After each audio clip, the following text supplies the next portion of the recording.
Got to change a torsion bar on this cab. This is it, the new one here. The old one is, see if I can zoom in on the end of it that's bad. It goes in right there. That's it right in the middle there.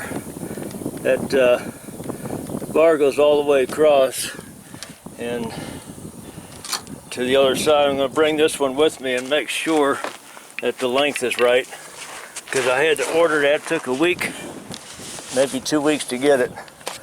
Okay, I'm underneath right in the middle. There's the drive shaft right in front of me there, and there's the end that I looked at just a second ago on the camera from outside, and then here's the other end. It mounts up there behind those hoses that are coming down in front of it. It mounts right up there. So I'm going to hold the new one up there next to that and make sure that the length is right. I'm going to be listening to an air leak on this air dryer. It's this hose, the main hose that goes all the way up to the front of the truck. And it's a braided line hose, so I can't just splice it and put a repair on it. So it's a job I don't have time to do, but it needs to be done. I don't have time to do any of the work I'm doing on this truck. I have to take off work to do it, and I have to wait a week or two to get those days off. So anyway, that bar is still laying up here, the new one.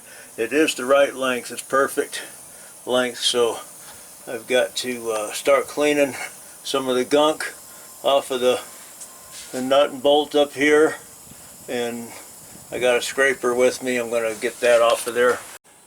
Well, if you want to know why I'm changing it, this is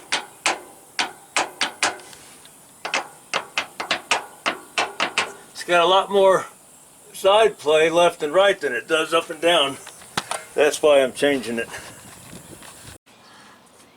Okay, I'm on the outside of the frame, right here behind the fuel tank, and I got more access to get to this end of it from here, so I'm just going to go ahead and take this one off here. But I can't do it on camera. I just got to pick up the camera and show you what I did and what I'm going to do each time. I just got that loose with a impact wrench, a battery powered Milwaukee impact wrench, and a regular combination wrench blocked inside the frame there. And this one did come off for me, so I didn't have to bring a torch down here. I'm thankful for that. Now we got to see what I can do on the other side. You know, that bolt goes through on the other side, but I don't think I've got access to it. I'll have to crawl over there and see if I can make access to it. I don't know if I do or not with that exhaust pipe in the way over there. I'm on the other side, and I think I do have access to this. I'm going to give it a shot, but I can't do it on camera. I'll have to just show you whether or not it came off from up here. Got lucky. It came off from up here.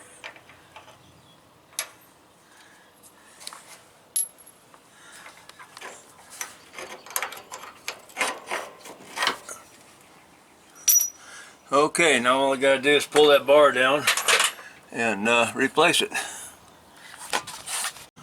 Okay, the new bar doesn't want to fit in the mount over here on the passenger side, so I'm just sticking the wrench in here and just in this hole here and just kind of pulling it out a little bit, and then I'll do the other side if I need to. And we got a problem on the what I mean by the other side is over here on this side, but on the other side, on the driver's side, where the other end of the bar goes, we got an issue over there. It's wallered out. The mount is and the bolt is. The old bar really wasn't bad. The bushings, I thought the bushings were gone, but they're really not. And in fact, this bar is lighter weight. The new one is heavier, and so that's good. This one might even have a hollow pipe on there. But what we got is like egg-shaped holes here in the bolt. The bolt is kind of wallered out right along in here where my thumb is, and that's where our play and that knocking was going on right there. So what I got to do is weld these holes up and then drill them back out and then replace this bolt. But I don't have time, so I'm just going to put it back together and then try to get time to do this another day. At least now I know what I got to do.